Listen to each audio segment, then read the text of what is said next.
Hey, this is Ina in with you in the Fight Back. Alright, today I want to talk about reform versus revolution.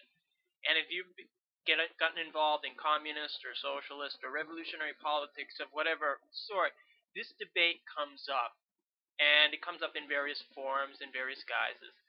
And I kind of want to bring us back to the beginning when this debate was really first came up within the socialist movement. And this would be during the era of the Second International.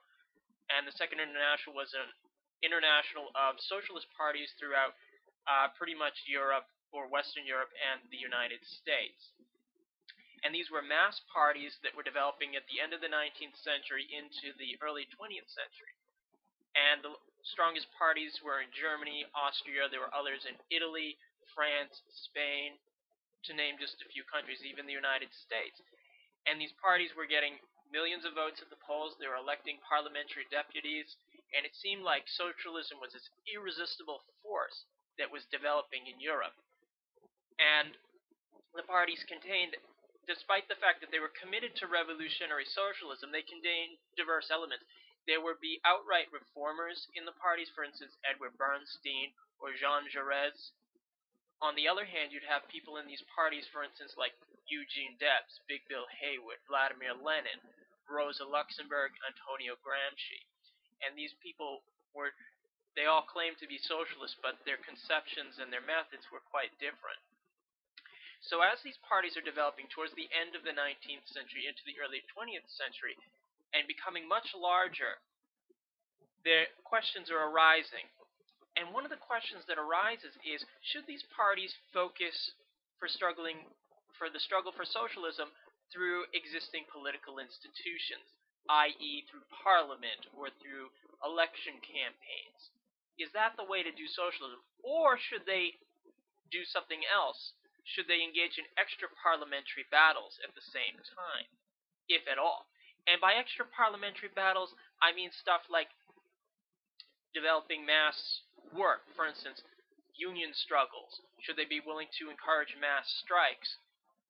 The role of violence or insurrections, if at all.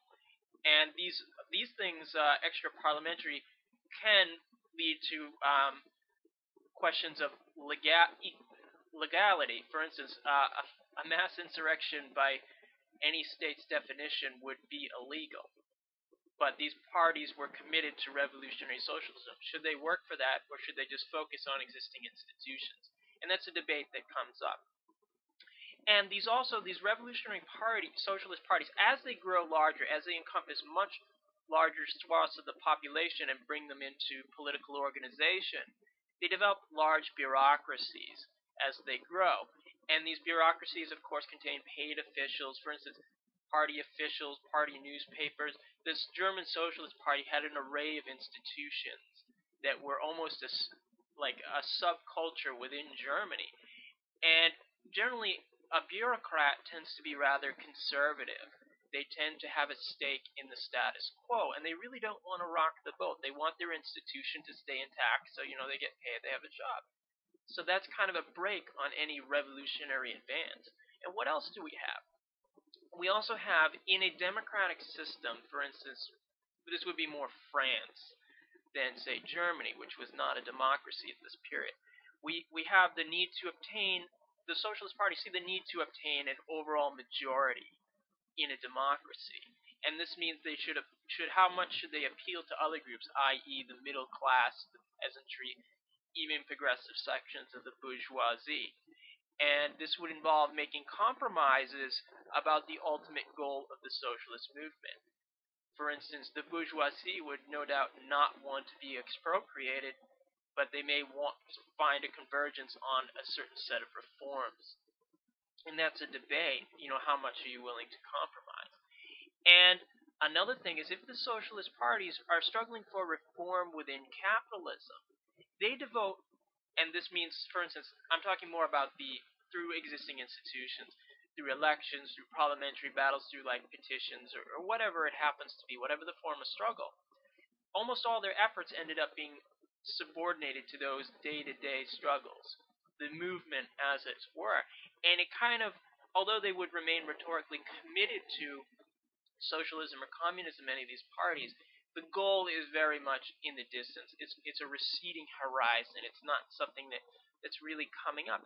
And another problem facing the socialist parties of this period, and this goes to Second International Marxism, that a lot of these parties were promoting, is communism, socialism, the revolution itself. It's a fatalistic doctrine. It's seen as something. Communism is going to come of its own accord, almost like the rising of the sun. It's just going to happen. You really don't need to struggle for it. And of course, we have very much people within the socialist parties who are taking a decidedly much more activist approach. Lenin and Luxemburg would be the great examples.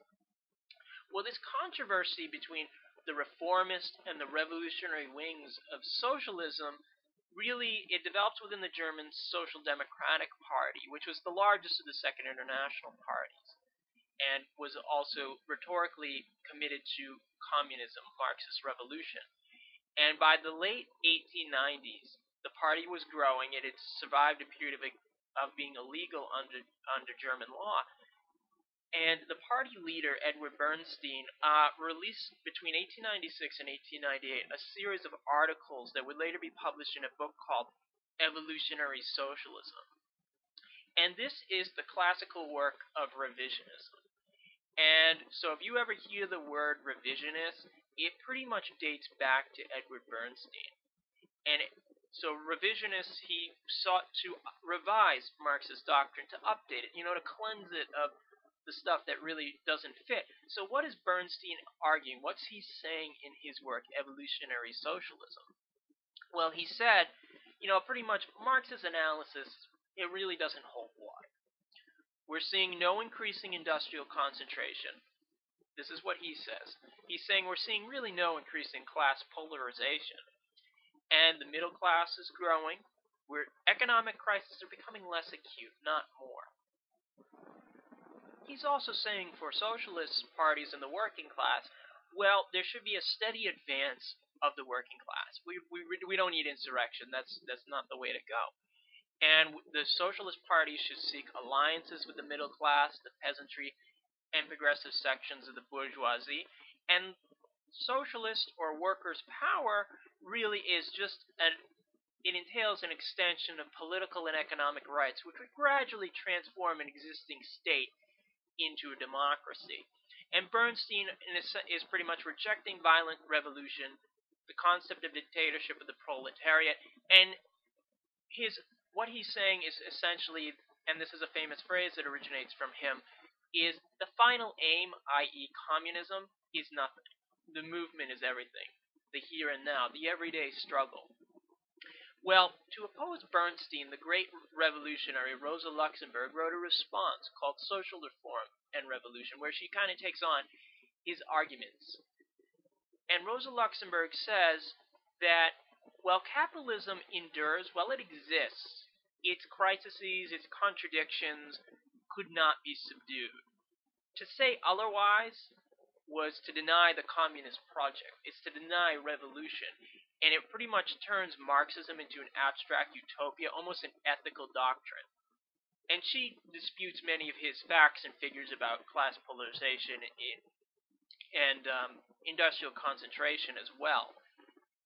And furthermore, well, she says Bernstein just wants to struggle, for these reforms to gradually make the state a little better.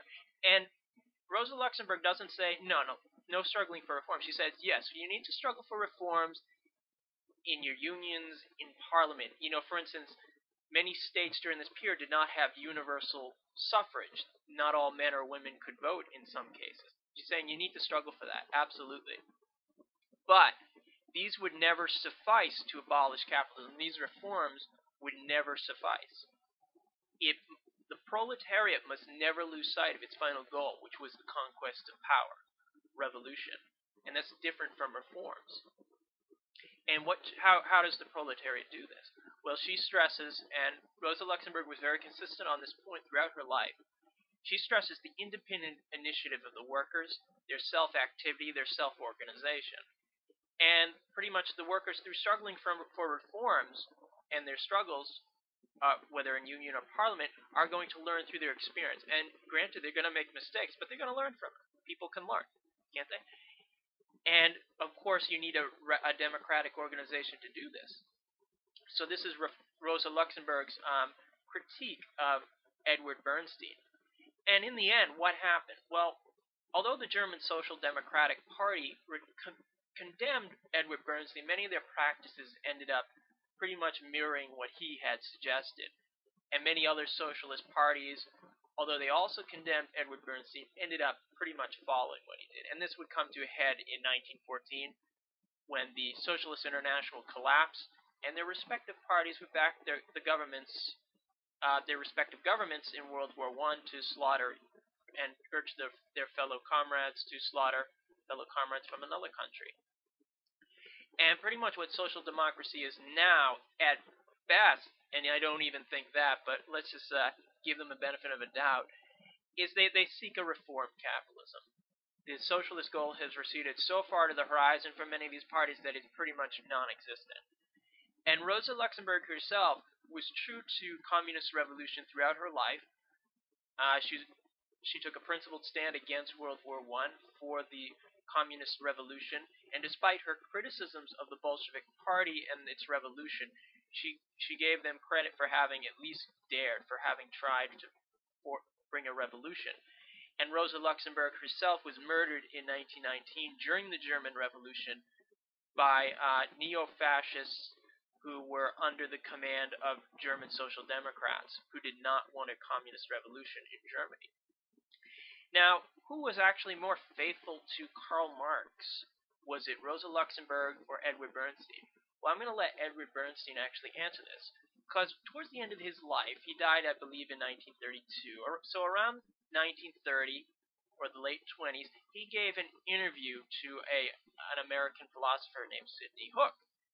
Now, Sidney Hook is kind of a scumbag, but this interview, Edward Bernstein pretty much said that the Bolsheviks were not wrong in claiming Marx as their own, because Edward Bernstein actually did know Marx toward the end of Marx's life.